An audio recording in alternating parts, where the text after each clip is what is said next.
নমস্কাৰ বন্ধুসকল, মোৰ ইউটিউব চেনেল য়াংষ্টাৰ পলটিলৈ আপোনালোক সকলোকে স্বাগতম। আজি মোৰ বাৰটা হৈছে 42 ডেজ। আজি ৰাতিলৈ লিফটিং হ'বলগীয়া আছে। এতিয়ালৈকে কনফাৰ্ম মই কৰা নাই ৰাতিলৈ লিফটিং হ'ব বাৰটো, আৰু 42 ডেজটো কেনেকৈ মেনেজমেণ্ট কৰা হৈছে। আজি গৰমটো আজি কম আছে, মেনেজমেণ্টটো কেনেকৈ কৰিছে সেইটোহে আপোনালোক ক'ব লৈছোঁ।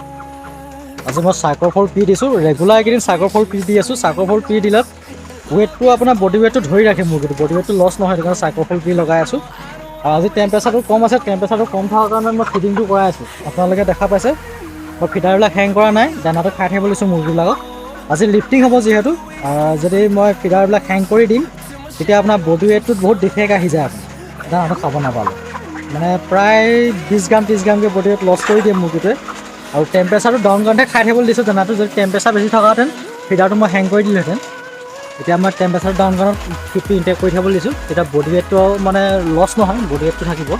এতিয়া পানী মই চিলটেক্সত ভৰাই আছিলে, পানী ফুল হৈ গ'ল এটা চিলটেক্সত। এতিয়া 2 নম্বৰ চিলটেক্সত এতিয়া লগাব লাগিব।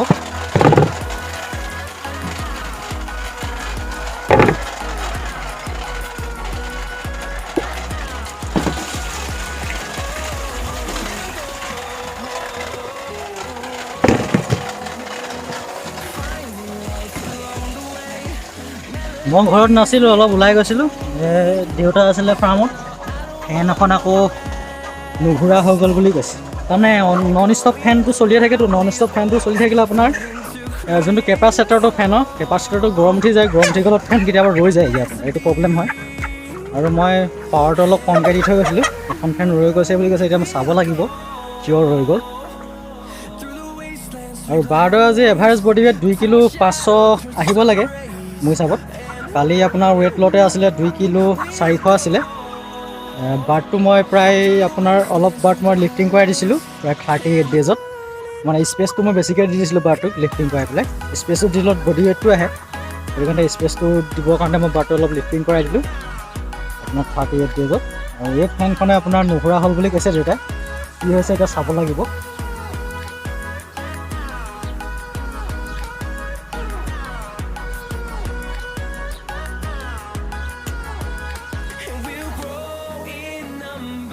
এইটো মানে গৰম উঠি গ'ল, কেপাচিটৰটো অধিক গৰম উঠি গ'ল। অধিক গৰম উঠি গ'লে মানে ৰখি যায়গৈ।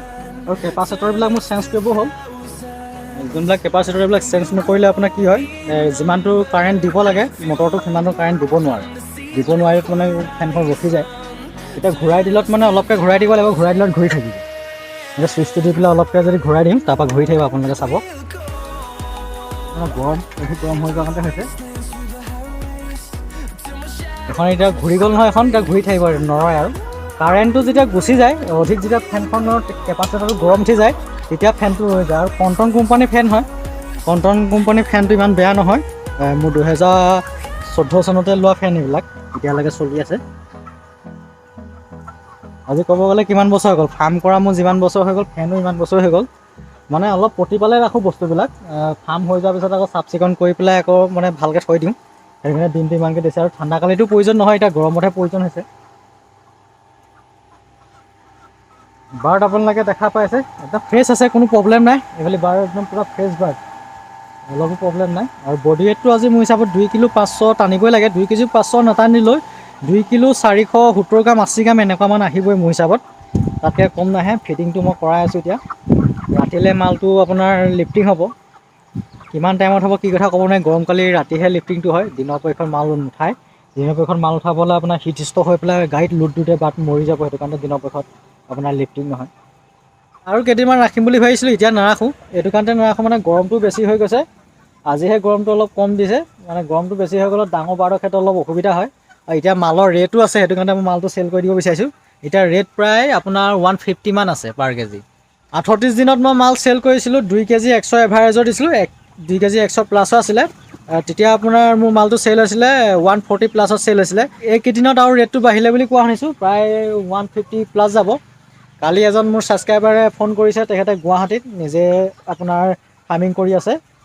প্ৰায় আপোনাৰ 4000 মান কেপাচিটি তেখেতৰ ফাৰ্ম। আৰু তেখেতৰ প্ৰায় 1 কেজি 700-800 মাল তুলি দিছে, মানে 150 টকা কেজি লাগি গৈছে। মালৰ ৰেটটো আহি গৈছে, সেইটো কাৰণে সোনকালে সৰুতে তুলি দিছে। আৰু সৰুতে তুলি দিলেওতো তেখেতৰ প্ৰফিট আছে, যিহেতু কষ্টিং তেখেতৰ আহিছে 84 কষ্টিং আহিছে। 84 কষ্টিং আহিলে আপোনাৰ যদি 150 যদি বিকা হয় তেতিয়া যথেষ্ট প্ৰফিট থাকে পাৰ কেজিত আপোনাৰ। ভিডিঅ'টো ইমানতে সমাপ্ত কৰিছোঁ, বেছি দীঘলীয়া নকৰোঁ। চেনেলটো যদি ছাবস্ক্ৰাইব কৰা নাই ছাবস্ক্ৰাইব কৰি ল'ব, আগলৈ গৈ আপোনালোকৰ ইনফৰ্মেশ্যন দি যাম পল্ট্ৰি চেক্টৰত। আৰু এতিয়া ভিডিঅ'টো ইমানতে মই সমাপ্ত কৰিছোঁ।